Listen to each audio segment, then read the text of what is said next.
Hello students, Assalamu alaikum wa rahmatullah. How are you? I think all of you are safe and fine. I am also fine by the grace of Almighty Allah.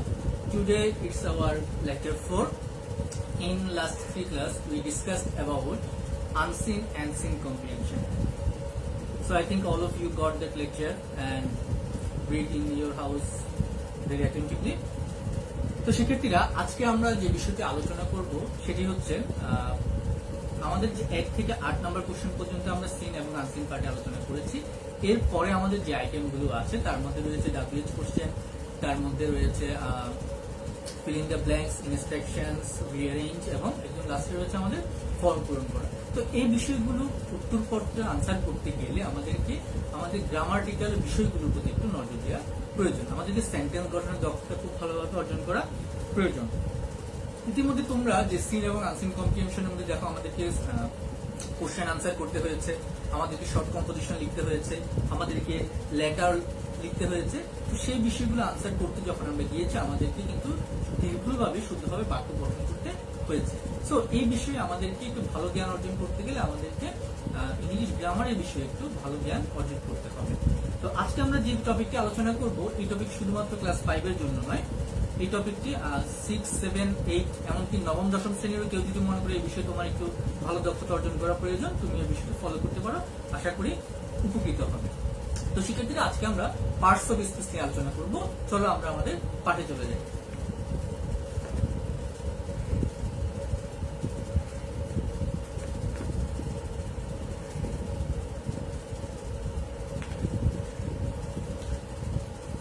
ওকে শিক্ষার্থীরা, তোমরা ছোটবেলা থেকে parts of speech নিশ্চয়ই শুনে এসেছো, শিখে এসেছো, 3তেও ছিল, 4এও ছিল। তো এই বিষয়ে এখনো যাদের এখনো ভালো ধারণা নেই, আজকের ক্লাস তাদের জন্য খুব বেশি উপযোগী হবে। আর যাদের টুকটাক ধারণা আছে বা মোটামুটি ধারণা আছে তাদের ধারণাটা আশা করি আরো বেশি পাকাপোক্ত হবে। তো আজকের ক্লাসে আমরা দেখবো পার্টস অফ স্পিচ কি এবং কত প্রকার ও কি কি। ছোটবেলা থেকে আমরা শিখে এসেছি বাক্যে ব্যবহৃত প্রত্যেকটি শব্দকে এক একটি পার্টস অফ স্পিচ বলে। আমরা শুরুতে শব্দটা বললাম বাক্যে ব্যবহৃত। সো আমাদেরকে আগে জানা দরকার একটি বাক্যে কি কি থাকে। আমরা জানি একটি সেন্টেন্স, অর্থাৎ সেন্টেন্স আমরা যদি লিখি সেন্টেন্স, সেন্টেন্স কিভাবে গঠিত হয় আমরা নিশ্চয়ই জানি। সেন্টেন্সের শুরুতে কি কি থাকে? সাবজেক্ট থাকে, তারপরে একটি ভার্ব থাকে এবং লাস্টে একটি অবজেক্ট থাকে। সো আমরা একটা সেন্টেন্স লিখি,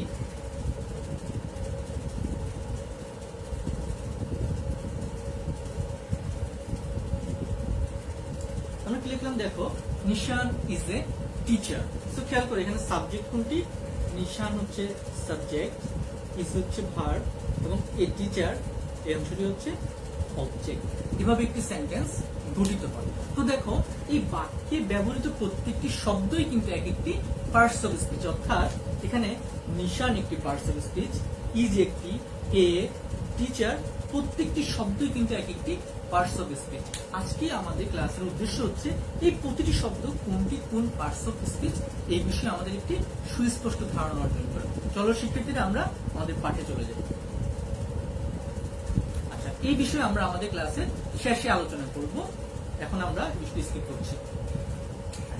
খেয়াল করো আমরা পার্টস অফ স্পিচকে যদি গ্রুপ ওয়াইজ ভাগ করি তাহলে দেখবো আমরা 8 ধরনের স্পিচ পাচ্ছি, আমরা পার্টস অফ স্পিচ পাচ্ছি।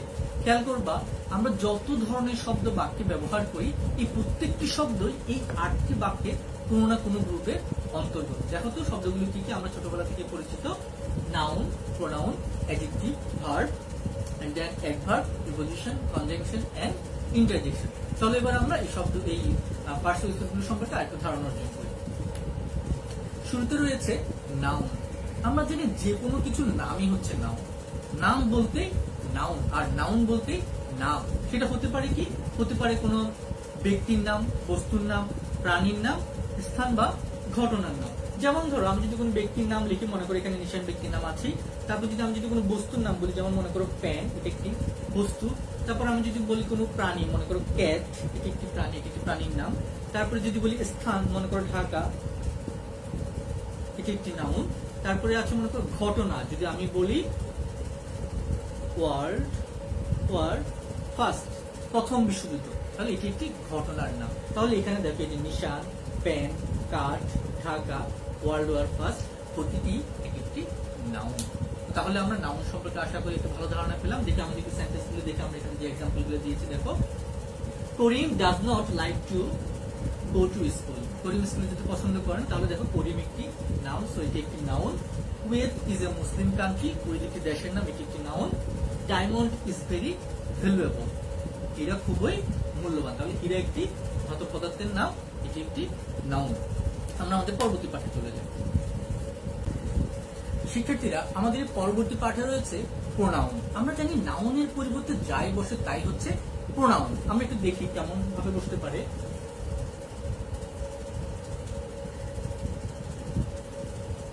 দেখো, একটু আগে আমরা একটি সেন্টেন্স লিখেছিলাম, সেটি হচ্ছে নিশান ইজ এ টিচার।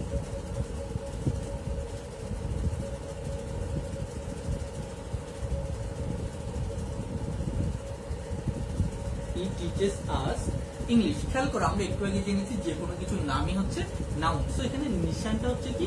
নিশানটা হচ্ছে নাউন। সো এবার খেয়াল করো, আমরা যখন প্রথম সেন্টেন্সে লিখলাম নিশান ইজ এ টিচার, পরের সেন্টেন্সে লিখলাম হি টিচেস আস ইংলিশ। তাহলে পরবর্তীতে আমরা নাম না বলে নামের পরিবর্তে, অর্থাৎ নিশানের পরিবর্তে কি ব্যবহার করলাম? হি ব্যবহার করলাম। সো এখানে হিটাই হচ্ছে প্রোনাউন। তো আশা করি শিক্ষার্থীরা তোমরা বুঝতে পেরেছো, আমরা নামের পরিবর্তে যাই ব্যবহার করবো তাই হচ্ছে প্রোনাউন। আমরা আর বেশ কিছু উদাহরণ দেখি, যেমন দেখো করিম ইজ এ গুড বয়, করিম একজন ভালো ছেলে। এরপর সেন্টেন্স দেখো, এখানে আমরা জানি করিম হচ্ছে নাউন। এরপর হি গোজ টু স্কুল এভরিডে, সে প্রতিদিনই বিদ্যালয়ে যায়। তাহলে এখানে করিমের পরিবর্তে কি ব্যবহার করা হলো? হি। তাহলে এটি হচ্ছে কি? প্রোনাউন। তাহলে দেখো, we should take care of our children, আমরা আমাদের উচিত আমাদের বাচ্চাকে যত্ন নেওয়া। তাহলে এখানে উইটা হচ্ছে কি? প্রোনাউন। আশা করি তোমরা বুঝতে পেরেছো। আমরা আমাদের পরবর্তী পাঠে চলে যাই।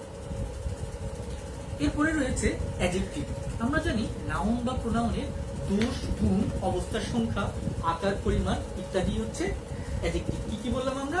দোষ, গুণ, অবস্থার সংখ্যা, আকার, পরিমাণ। তাহলে মনে করো, দোষ যদি বলি মনে করো ব্যাড, যদি গুণ বলি মনে করো গুড, যদি বলি সংখ্যা মনে করি ফার্স্ট, যদি বলি অবস্থা তাহলে মনে করি হট গরম, আর যদি মনে করি পরিমাণ তাহলে মনে করি সাম।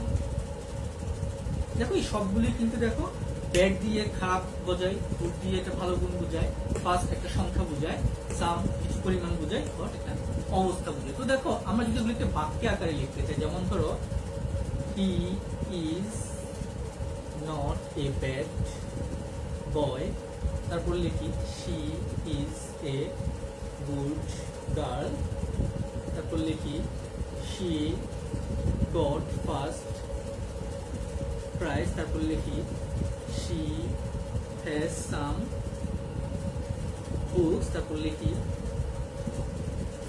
today is holiday।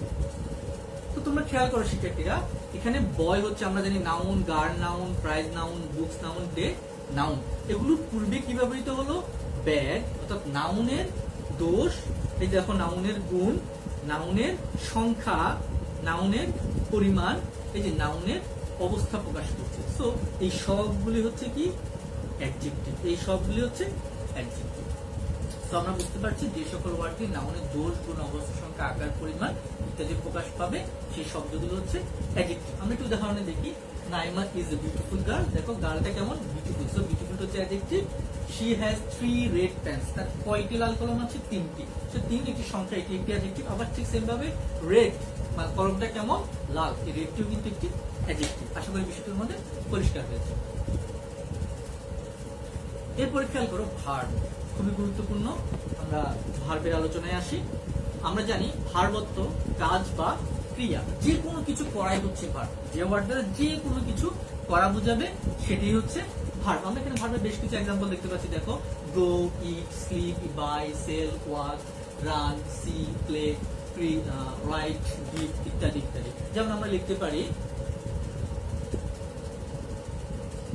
He writes a letter, সে একটি চিঠি লিখলো। তাহলে চিঠি লেখা একটা কাজ, তো এটা হচ্ছে এখানে ভার্ব। আমরা লিখতে পারি উই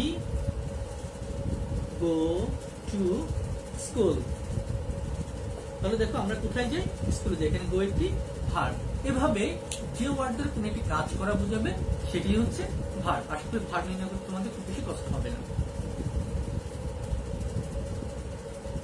এরপরে দেখো অ্যাডভার্ব।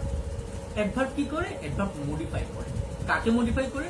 ভার্ব কি করে, অ্যাডজেক্টিভ কি করে, এবং অ্যাডভার্ব নিজেই অ্যাডভার্বকে মডিফাই করে। আমরা একটু দেখি কিভাবে করে। খেয়াল করো, আমরা আস্তে আস্তে ডেভেলপ করি সেন্টেন্সটা।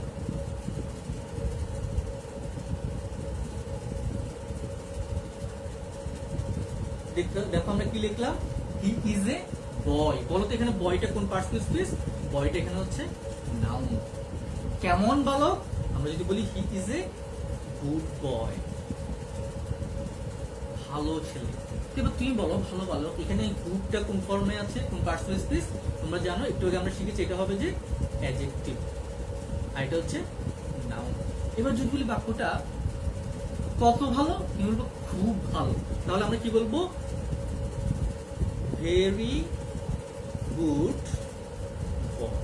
তাহলে খেয়াল করে, এখানে বয় হচ্ছে নাউন, গুড হচ্ছে অ্যাডজেক্টিভ, কত ভালো, খুব ভালো সেটা দিয়ে বুঝালো। সো এটা আমার হয়ে যাবে অ্যাডভার্ব।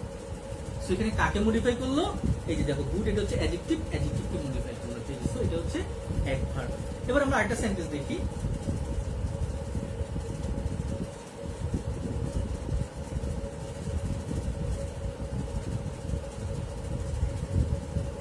আমরা সেন্টেন্স লিখলাম, দ্য হর্স রানস ফাস্ট। খেয়াল করো, রানস মানে কি?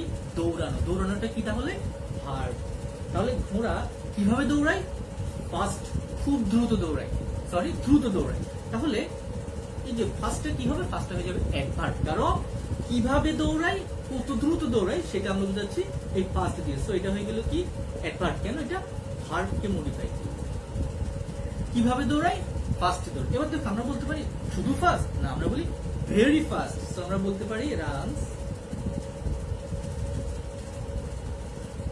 আমরা যদি বলি the horse runs very fast, তাহলে খেয়াল করো একটু আগে আমরা দেখেছি ফাস্টটা কি? ফাস্টটা হচ্ছে অ্যাডভার্ব। তাহলে অ্যাডভার্বকে আবার মডিফাই করতেছে, তাহলে সেটাও কি হবে? এটাও অ্যাডভার্ব। তাহলে সেক্ষেত্রে আশা করি তোমাদের কাছে বিষয়টি পরিষ্কার হয়েছে। দেখো আমাদের এই সেন্টেন্সে অ্যাডজেক্টিভকে মডিফাই করেছে, এই জন্য ভেরিটা অ্যাডভার্ব। তারপর এই সেন্টেন্সে ফার্স্ট রানকে মডিফাই করেছে, যেটা ছিল ভার্ব, তাহলে এই জন্য এটা অ্যাডভার্ব। তারপর এই সেন্টেন্সে দেখো the horse runs very fast, তাহলে ফার্স্টটা নিজেই অ্যাডভার্ব, সে আবার ভেরি দ্বারা মডিফাইড হয়েছে। সো এটাও অ্যাডভার্ব। তো আশা করি তোমাদের বিষয়টি এখন আর বুঝতে কষ্ট হবে না। দেখো আমাদের এখানে বেশ কিছু উদাহরণ আছে। He asked my name gently. সে আমাকে বিনয়ের সহকারে নাম জিজ্ঞাসা করলো। সেখানে জেন্টলি এটা কি? অ্যাডভার্ব। She walks slowly. কিভাবে হাঁটে? স্লোলি হাঁটে, ভার্বকে মডিফাই করেছে। She bought a very long dress.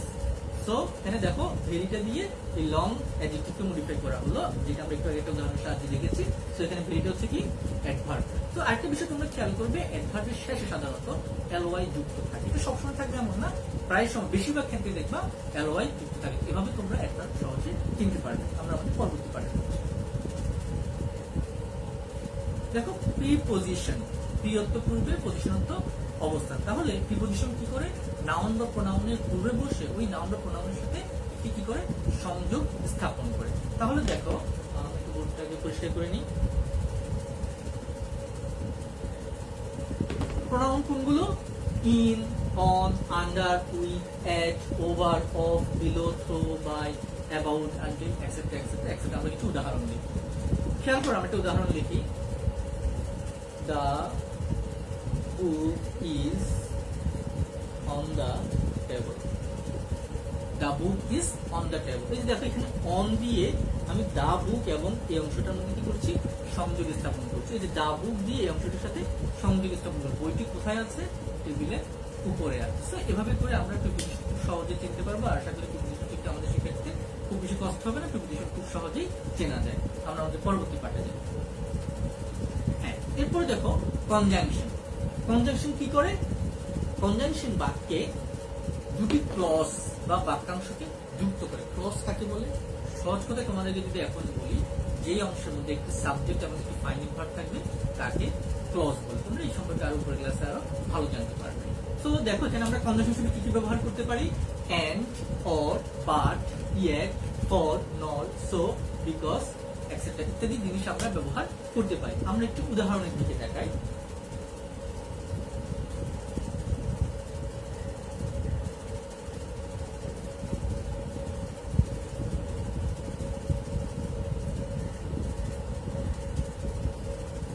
খেয়াল করো, the man is poor but he is honest.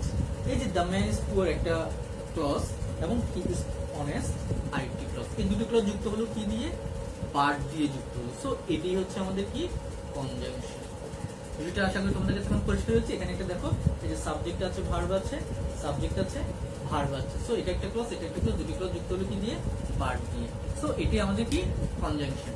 তো সবসময় যে ক্লজ যুক্ত হবে এমন না, মাঝে মধ্যে শব্দ বা শব্দাংশ যুক্ত হতে পারে। যেমন আমরা উদাহরণ দেখি, Saif and Sourav are good friends. Saif এবং সৌরভ ভালো বন্ধু, এখানে এন্ড দিয়ে যুক্ত হলো। সো এন্ডটা হচ্ছে এখানে কনজাংশন। তারপরে দেখো, Akash is a man but he does not have brain. Akash একজন মানুষ বা পুরুষ, কিন্তু যার কি নেই? দাড়ি নেই। ওকে ফাইন, এখানে বাট দিয়ে যুক্ত হলো দুটো অংশ, এই জন্য এটা হচ্ছে কি? কনজাংশন। আমরা আমাদের আশা করি আমাদের কনজাংশন যখন পরিষ্কার হয়েছে, আশা করি সেক্ষেত্রে কনজাংশন নির্ণয় করতে পারবো। আমরা পরবর্তী পাঠে যাচ্ছি। ইন্টারজেকশন। দেখো, ইন্টারজেকশনটা কি? আমাদের স্বাভাবিকভাবে হঠাৎ বা মাঝে মধ্যে যে আনন্দ, দুঃখ এরকম প্রকাশ পাই, তখন আমরা কিছু ছোটখাটো শব্দ ব্যবহার করি। সেই শব্দগুলোকেই কনজাংশন বলে।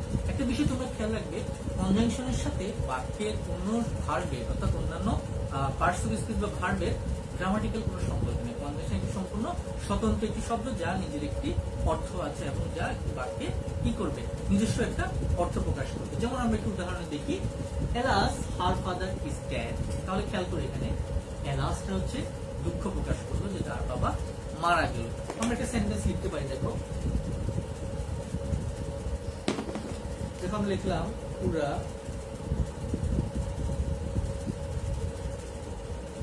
Bangladesh has won the match against India. Bangladesh ইন্ডিয়ার বিরুদ্ধে ম্যাচটি জিতে গেল। তাহলে খেয়াল করো, এই যে আমরা এখানে পুরা আনন্দে যে আমরা একটা পুরা শব্দ ব্যবহার করলাম, এই পুরাটাই হচ্ছে আমার ইন্টারজেকশন। আশা করি সেক্ষেত্রে তোমরা বুঝতে পেরেছো। এরকম আরো কি কি আছে? আরো আছে ব্রাভো, এক্সেট্রা এক্সেট্রা এক্সেট্রা, এরকম ওয়ার্ড আছে। আশা করি তোমরা বিষয়গুলো প্র্যাকটিস করলে আরো বেশি ভালো শিখতে পারবে। এবার খেয়াল করো, আমরা আমাদের পরবর্তী পাঠে যাই। শিক্ষার্থীরা, এতক্ষণ ধরে আমরা বাক্যে ব্যবহৃত 8 ধরনের পার্টস অফ স্পিচ সম্পর্কে ধারণা অর্জন করলাম। এবার আমরা একটু এগুলো একটু তুলনামূলক ভাবে একটু দেখি যে কোনগুলো আসলে কি শিখলাম। এতক্ষণ আমরা একটু এক নজরে দেখার চেষ্টা করি। দেখো, শুরুতে রয়েছে নাউন। নাউন কি কি হতে পারে? থিং অর পারসনস নেম, যে কোনো বস্তু অথবা মানুষের নাম, যেমন Mina, Raju, pen, London, teacher ইত্যাদি। তারপরে দেখো, আমরা এক্সাম্পল দেখি, this is my pen. Pen হচ্ছে noun. Mina is a good girl. মিনাও নাউন, এখানে আবার গার্লও noun. We live in London, একটি স্থানের নাম, লন্ডন হচ্ছে নাউন। তারপর দেখো, প্রোনাউন কি করে? রিপ্লেসেস এ নাউন, নাউনের পরিবর্তে ব্যবহৃত হয়। I, you, he, she, some etcetera, এগুলো হচ্ছে কি? প্রোনাউন। শি ইজ আমেরিকান, সে আমেরিকান। এখানে দেখো, শিটা নামের পরিবর্তে ব্যবহৃত হলো শি, সেটা হচ্ছে pronoun. We love to travel, এটা হচ্ছে প্রোনাউন। তারপর দেখো, অ্যাডজেক্টিভ কি করে? Describes a noun or pronoun. Noun বা প্রোনাউনে কি করে আমরা শিখেছিলাম? দোষ, গুণ, অবস্থা, সংখ্যা, আকার, পরিমাণ ইত্যাদি প্রকাশ করে। যেমন good, big, red, well, two, some, interesting ইত্যাদি। খেয়াল করো, মাই ফ্রেন্ডস আর গুড। গুডটা হচ্ছে adjective. She likes red dress, রেডটা হচ্ছে adjective. This book is interesting, ইন্টারেস্টিংটা হচ্ছে অ্যাডজেক্টিভ। আমরা আমাদের পরবর্তী পাঠে যাই। এরপর দেখি ভার্ব। ভার্ব কি করে? অ্যাকশন অর স্টেট, কোন একটি কাজ বোঝায়। যেমন টু বি হতে পারে, হ্যাভ হতে পারে, ডু হতে পারে, লাইক হতে পারে, work, play, Singh, can, must, এই শব্দগুলো ভার্ব হিসাবে ব্যবহৃত হতে পারে। যেমন হি ওয়ার্কস হার্ড, যে ওয়ার্কসটা হচ্ছে এখানে ভার্ব। আই লাইক সুইমিং, লাইকটা হচ্ছে verb. We must respect our parents, তোমরা জানো মাস্ট হচ্ছে মডাল অক্সিলারি ভার্ব, তারপরে ভার্বের বেস ফর্ম বসে। সো মাস্ট রেসপেক্ট, দুটোই হচ্ছে ভার্ব। এরপর দেখি অ্যাডভার্ব কি করে? ডিসক্রাইবস এ, আমরা জানি অ্যাডভার্ব ভার্ব, অ্যাডজেক্টিভ এবং অ্যাডভার্ব নিজেকে কি করে? মডিফাই করে। যেমন quickly, fast, silently, well, badly, very ইত্যাদি। যেমন হি ইটস কুইকলি, কুইকলিটা হচ্ছে এখানে কি adverb. The horse runs fast, ফাস্টটা হচ্ছে adverb. The cat walks silently, তাহলে সাইলেন্টলিটা হচ্ছে অ্যাডভার্ব। প্রিপজিশন আমরা জানি links pronoun a noun to other word, নাউনের সাথে অন্যান্য ওয়ার্ডে কি করে সংযোগ স্থাপন করে, যেমন to, at, after, on, but, এগুলো হচ্ছে কি প্রিপজিশন। আমাদের সেন্টেন্স দেখি উই আর ফ্রম ঢাকা, তো এখানে ফ্রমটা হচ্ছে preposition. Put the book on the table, এখানে অনটা হচ্ছে প্রিপজিশন। এরপরে দেখো কনজাংশন, আমরা জানি দুটো ক্লজকে বা একাধিক বাক্যাংশকে কি করে যুক্ত করে, যেমন এন্ড, বাট অথবা when। দেখি আমরা বাক্য দেখি I take tea when it rains, I take tea একটা বাক্যের অংশ, it rains একটা অংশ, যুক্ত হলে কি দিয়ে when দিয়ে, তাহলে whenটা হচ্ছে কি কনজাংশন। তারপর দেখো the water was warm but I didn't go swimming, so এখানে বাটটা হচ্ছে conjunction. I am a teacher and my friend is a doctor, so এখানে andটা হচ্ছে কনজাংশন। এরপর দেখো ইন্টারজেকশন, আমরা জানি শর্ট এক্সক্লামেশন, অর্থাৎ ক্ষুদ্র কিছু অভিব্যক্তি প্রকাশ পায়, আনন্দ হতে পারে, দুঃখ হতে পারে, বেদনা, যে কোনো কিছু হতে পারে, যেমন আউচ দ্যাটস হার্ড, আমরা যখন ব্যথাতে একটা সাউন্ড করি দুঃখ বেদনা, তো সেরকম একটা সাউন্ড হচ্ছে আউচ। তারপর দেখো হাই হাউ আর ইউ, আমরা যখন কাউকে কি করি সম্বোধন করি হাই ডেকে, তখন সেটাও সেই ওয়ার্ডটা হয়ে যাবে কি কনজাংশন। তারপর দেখো ওয়েল আই ডোন্ট নো, বেশ আমি একটু করে জানি না, সো এখানে ওয়েলটা হচ্ছে কি ইন্টারজেকশন। আশা করি শিক্ষার্থীরা তোমরা এতক্ষণ ধরে আমরা যে 8 প্রকারের পার্শ্ববর্তী সম্পর্কে আলোচনা করেছি এগুলো সম্পর্কে এক নজরে একটু ভালো ধারণা পেয়েছো। আমরা আমাদের আরো ছোট কিছু বিষয় আছে, এই বিষয়টি ধারণা অর্জন করব। এখন আমরা তোমাদেরকে কাজ দিব। দেখো এটি হচ্ছে আজকে তোমাদের জন্য কাজ এবং একমাত্র কাজ। আজকে ক্লাসে তোমাদের অন্য কোনো কাজ নাই পড়া ছাড়া। তো এটাই দেখো তোমাদের কাজ হবে কি, তোমাদের কাজ হবে দেখো এই একটি বাক্যে কোনটি কোন পার্টস অফ স্পিচ, এতক্ষণ আমরা তো পার্টস সম্পর্কে আলোচনা করলাম, কোনটি কোন পার্টস অফ স্পিচ এটা তোমরা বের করবে। অর্থাৎ তোমাদের কোশ্চেনটা হচ্ছে আইডেন্টিফাই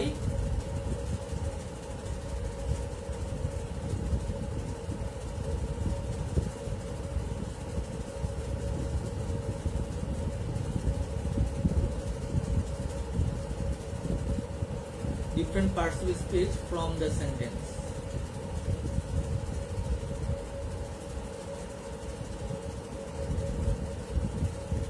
উপরে যে বাক্যটি রয়েছে তার বিভিন্ন শব্দগুলো কোনটি কোন পার্টস অফ স্পিচ এটি তোমরা নির্ণয় করবে, এটা হচ্ছে তোমাদের কাজ। আমরা ক্লাস শেষ করার আগে আরেকটি গুরুত্বপূর্ণ বিষয় দিয়ে আলোচনা করে আজকে আমাদের ক্লাস শেষ করব। গুরুত্বপূর্ণ বিষয়টি হচ্ছে আমরা পাঠের শুরুর দিকে বলেছিলাম যে কোন একটি শব্দ বাক্যে ব্যবহৃত হওয়ার পরে আমরা সেই শব্দটির পার্টস অফ স্পিচ নির্ণয় করতে পারবো। সেটা আমরা একটু এখন উদাহরণ সহকারে দেখবো কেন আমরা কেন সরাসরি বাক্য দেখে পার্টস অফ স্পিচ নির্ণয় করতে পারবো না। দেখো আমরা এখানে একটি উদাহরণ লিখেছি, mother's love for child is uncountable, সেখানেও লাভ শব্দটি আছে। এরপরে দেখো আই লাভ মাই মাদার, এখানেও লাভ শব্দটি আছে। প্রথম সেন্টেন্সে লাভটি হচ্ছে নাউন, পরবর্তী সেন্টেন্সে লাভটি হচ্ছে ভার্ব। আমরা এরকম আরেকটা সেন্টেন্স দেখি,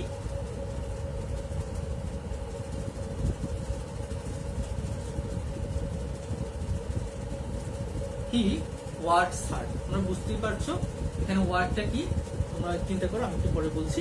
আরেকটা সেন্টেন্স লিখি আমরা,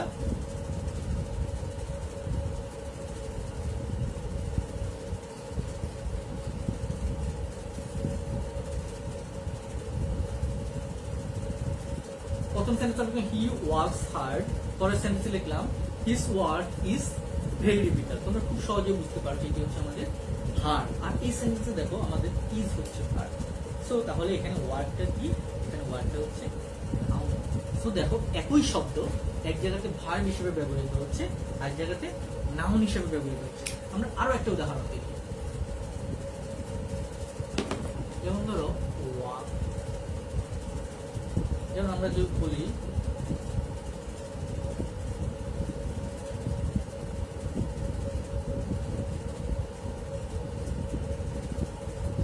he is walking in the garden। আরেকটা সেন্টেন্স বলি,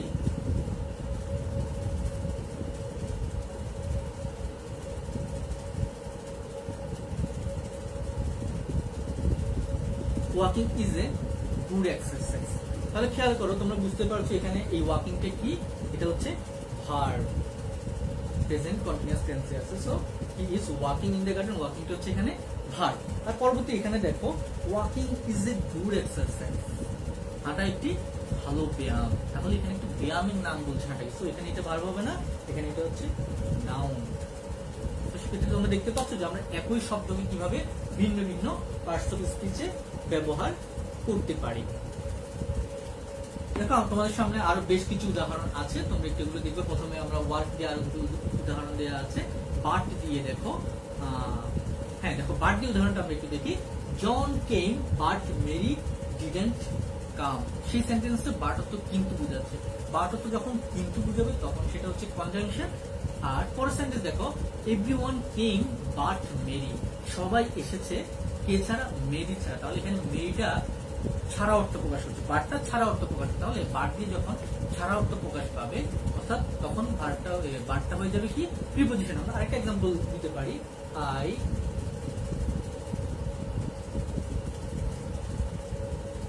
তোমরা সেন্টেন্সটা অর্থ বলতে পারো আই ক্যান নট বাট লাভ, অর্থাৎ আমি না হেসে পারলাম। এরকম আমরা আরো সেন্টেন্স বলতে পারি, গঠন করতে পারি। I can not but go, আমি না গিয়ে পারলাম না।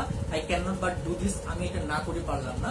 I can not but go there, আমি সেখানে না গিয়ে পারলাম না। এভাবে আমরা অসংখ্য সেন্টেন্স গঠন করতে পারি। তো খেয়াল করো, আই ক্যান নট বাট লাভ, আমি না হেসে পারলাম না। অর্থাৎ বার দ্বারা এখানে কি অর্থ প্রকাশ পাচ্ছে? ছাড়া অর্থ প্রকাশ পাচ্ছে। দ্যাট মিনস উইদাউট প্রকাশ পাচ্ছে। আই ক্যান নট উইদাউট লাভ, যদি এখানে উইদাউট ব্যবহৃত হবে না, বাট এখানে উইদাউট অর্থ প্রকাশ পাচ্ছে। আমরা জানি উইদাউটটা কি? উইদাউট হচ্ছে প্রিপোজিশন। সো বাটটাও কি হবে এখানে? প্রিপোজিশন। তো সেক্ষেত্রে খুব ভালোভাবে এগুলো খেয়াল করতে হবে। এরপর দেখো ওয়েল দিয়ে একটা এক্সাম্পল আছে, আফটারনুন দিয়ে এক্সাম্পল আছে। তোমরা বিষয়গুলো ভালো করে খেয়াল করলে আশা করি বুঝতে পারবে। তো সেক্ষেত্রে আজকে ক্লাস আমরা এখানে শেষ করব। তবে তার আগে বলছি, দেখো এই বিষয়গুলো যদিও তোমাদের কাছে খুবই সহজ মনে হবে, আসলে বিষয়গুলো সহজ যদি একটু তোমরা মনোযোগ দিয়ে তোমরা বিষয়গুলো খেয়াল করো, তোমাদের জন্য আশা করি কঠিন হবে না। একটি বিষয় আমি শেষ করার আগে বলিনি, সেক্ষেত্রে তোমরা যদিও ক্লাস 5 স্টুডেন্টদের উদ্দেশ্যে করা, কিন্তু আমি আমার লেসন শুরুতেই বলেছি যে যদি 6, 7, 8 এমনকি নবম দশম শ্রেণীর কেউ যদি মনে করো তোমার প্রয়োজন, তাহলে এই ক্লাসটা তোমাকে হেল্প করতে পারবে। হ্যাঁ, আসলেই হেল্প করতে পারবে তোমাকে। কিন্তু 5 শিক্ষার্থী কিন্তু আরেকটি কথা বলে রাখি, দেখো শিখতে হয়, দেরিতে হলেও শিখতে হয়। এই গ্রামাটিক্যাল এই বিষয়গুলো তোমার যতদিন ইংরেজি প্রয়োজন হবে ততদিন এই বিষয়গুলো তোমার প্রয়োজন হবে। তুমি যদি এই ছোট অবস্থায় 5 শিখে ফেলো, দেখো বাকি সমস্ত ক্লাস তুমি খুব সহজেই অন্যান্য ইংলিশের বিষয়গুলো আয়ত্ত করতে পারবে। কিন্তু তুমি যদি এখন না শিখো, যতদিন শিখবে না ততদিন তোমার কষ্ট করতে পারবে। তাই আমি আশা করবো তোমরা এই পাঠগুলো ভালোভাবে অনুসরণ করবে এবং এই বিষয়ে তোমাদের ধারণাগুলো পরিষ্কার করে নিবে, যাতে আমরা পরবর্তীতে যখন আরো কঠিন বিষয় নিয়ে আলোচনা করবো তখন তোমরা খুব সহজেই বুঝতে পারবে। সেক্ষেত্রে আজকে আমরা এখানে শেষ করছি। আশা করি তোমরা সবাই ভালো থাকবে, সুস্থ থাকবে এবং স্বাস্থ্যবিধিগুলো মেনে চলবে, যাতে আমরা সবাই মিলে ভালো থাকি, সুস্থ থাকতে পারি এবং নতুন দিন আমাদের কাছে খুব দ্রুতই ধরা দিই, সেই আশাবাদ নিয়ে শেষ করছি। আসসালামু আলাইকুম।